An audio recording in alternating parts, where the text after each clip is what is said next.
নমস্কাৰ মই বহুদিনৰ পৰা ডায়েবেটিছ হাই ব্লাড প্ৰেছাৰ নিউৰ প্ৰব্লেম হাৰ্টৰ বেমাৰ এইবোৰ বেমাৰত ভুগি আছোঁ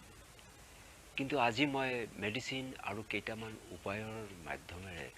সুস্থ জীৱন যাপন কটাবলৈ সক্ষম হৈছোঁ গতিকে এনেবোৰ বেমাৰৰ ওপৰত মোৰ জীৱনৰ এক্সপিৰিয়েঞ্চৰ ওপৰত ভিত্তি কৰি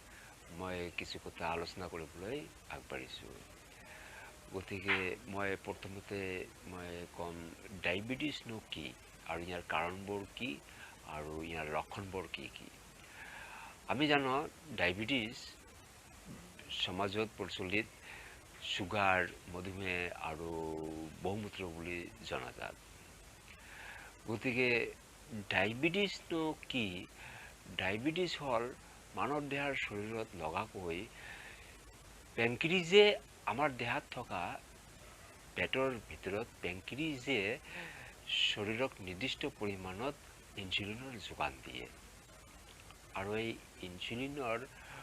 যেতিয়া যোগান পেনক্ৰিজে যথেষ্ট পৰিমাণে এটা নিৰ্দিষ্ট মাত্ৰাত দিব নোৱাৰে তেতিয়া তেজত গ্লুকোজৰ পৰিমাণটো আপ ডাউন হৈ যাব মানে কম বেছি হৈ যাব তেতিয়া মানুহৰ ডায়েবেটিছ বেমাৰটো আহি পৰে আন এটা অৰ্থত আমাৰ দেহত থকা কোষবোৰে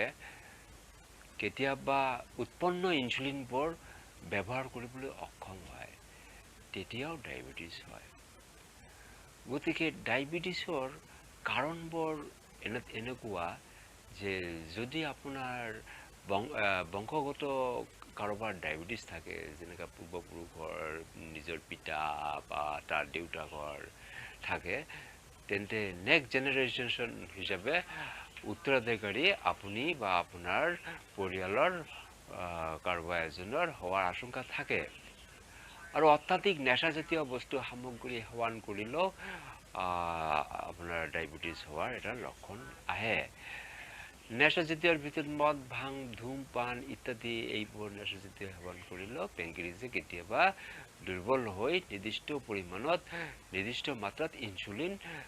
তেজত দিব নোৱাৰে যাৰ ফলত তেজত গ্লুকোজৰ পৰিমাণটো কম বেছি হ'ব পাৰে আৰু পইণ্ট হ'ল আপোনাৰ যদি অংকগোট থাকে জন্মগত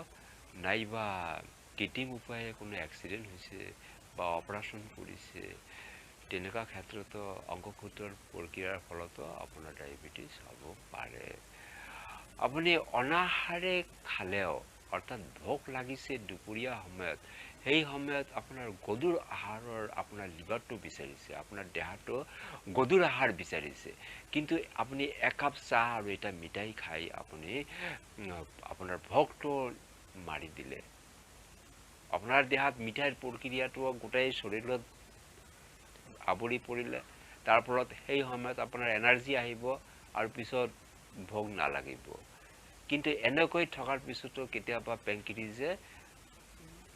অক্ষম হৈ যায় যাৰ ফলত ইনচুলিনৰ মাত্ৰাটো নিৰ্দিষ্ট পৰিমাণত দিব নোৱাৰে এইবোৰ কাৰণতো ডায়েবেটিছ হ'ব পাৰে অত্যাধিক সেক্স নিৰ্গত কৰিলেও ডায়েবেটিছ হ'ব পাৰে ডায়েবেটিছৰ লক্ষণবোৰ মানুহজনৰ খিংখিঙীয়া স্বভাৱৰ হ'ব মানুহজনৰ পানীৰ পিয়াহৰ প্ৰক্ৰিয়াটো বাঢ়ি যাব আৰু সঘনাই পেচাব কৰিবলৈ যাব লাগিব পেচাব অনুভৱ হ'ব পেচাব কৰিব লাগিব আৰু পেচাবৰ জ্বালা যন্ত্ৰণা হ'ব পাৰে আপোনাৰ বুকুটো ধৰফৰ কৰিব পাৰে মূৰটো ঘূৰাবও পাৰে ভৰিবোৰ ঝিমঝিম কৰিব পাৰে অস্থিৰ লাগিব কেতিয়াবা আপোনাৰ ফিলিং হ'ব মই বোধ পৰি গ'লোঁ বোধ দেহাৰ পৰা আত্মাটো ওলাই যাব এনেকুৱা ফিলিং হ'ব মানুহজনৰ দৃষ্টিশক্তি কমি যাব পাৰে মানুহজনৰ হাই ব্লাড প্ৰেছাৰৰ লক্ষণ আহিব পাৰে গতিকে এনেবোৰে হ'ল ডায়েবেটিছ হোৱাৰ প্ৰাক মুহূৰ্তত কাৰণ গতিকে ডায়েবেটিছ বেমাৰটো এনেকুৱা যে আমাৰ দেহাৰ পৰা একেবাৰে নিৰ্মূল নহয় এই এনেকুৱা মেডিচিন আজিলৈকে বাহিৰ ওলোৱা নাই যে আমি দেহাৰ পৰা মেডিচিনটো খালে ভাল হৈ যাব। কিন্তু সেইকাৰণে চিন্তা কৰিব নালাগে, সেইকাৰণে অস্থিৰ হ'ব নালাগে। আমি ইয়াক নিৰ্মূল কৰিব নোৱাৰি, ভাল কৰিব নোৱাৰি, কিন্তু আমি ইয়াক প্ৰতিৰোধ কৰিব পাৰি, কণ্ট্ৰোল কৰিব পাৰি, অৰ্থাৎ নিয়ন্ত্ৰণ কৰিব পাৰি কিছুমান নিয়মাৱলীৰ মাধ্যমেৰে, কিছুমান উপায়ৰ মাধ্যমেৰে। আৰু এই উপায়বোৰৰ সম্বন্ধে